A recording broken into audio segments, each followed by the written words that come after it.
Приветствую всех, рад вас снова видеть. Без лишних слов сначала покажу вам видео моего нового проекта, который я завершил вот буквально сегодня. И я вам расскажу немножко о том, как он создавался, что меня вдохновило и так далее. Смотрим.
Сначала я хочу вам рассказать о предыстории этого проекта.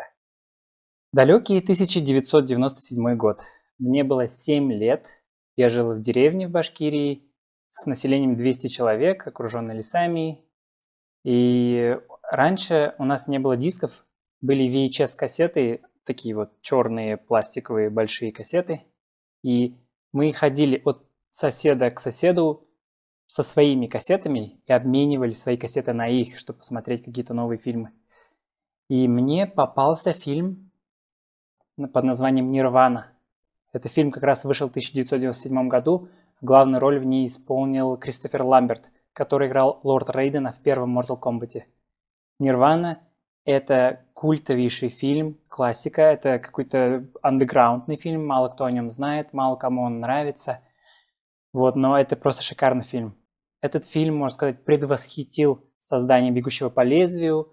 Возможно, это «Матрица», потому что это очень мрачный киберпанковский фильм, прям мрачный киберпанк. И мне на руки попалась эта кассета. Я помню ее еще маленький. Зима, -30. Я иду с этой кассетой по деревне, кругом снег, темно. И снег хрустит прям под ногами. В то время у всех были печки такие кирпичные, как русская печка называется. И из избушек шел вот этот дым, маленькие огонечки в окнах домов, потому что пластиковых окон не было, и окна ставили в 2 слоя, 2 стекла, грубо говоря, и весной снимали первый слой, точнее второй слой. Я помню, шел с этой кассетой. Конечно же, это была пиратка, но мне было все равно. В общем, я пришел, мы посмотрели этот фильм с братом, ничего не поняли абсолютно, потому что этот фильм достаточно такой сложный. Но это все не важно. В первые же секунды нам показали это. Окраин агломерата. Она впаяна в ваш мозг. Игра. Все.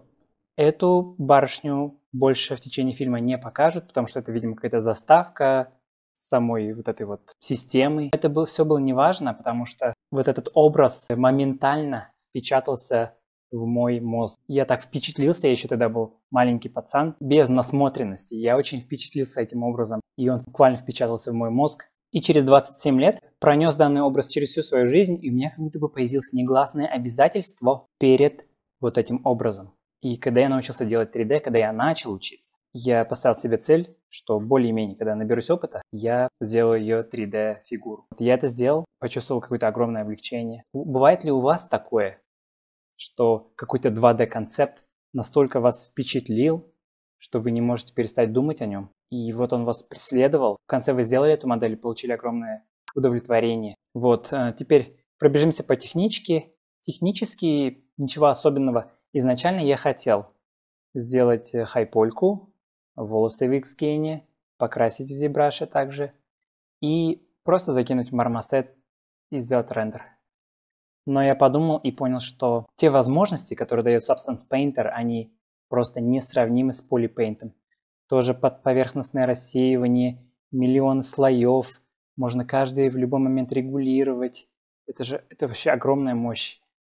Поскольку я хотел свой проект сделать поближе к реализму, я понял, что нужно идти в Substance Painter, но для этого нужно через весь пайплайн пройти.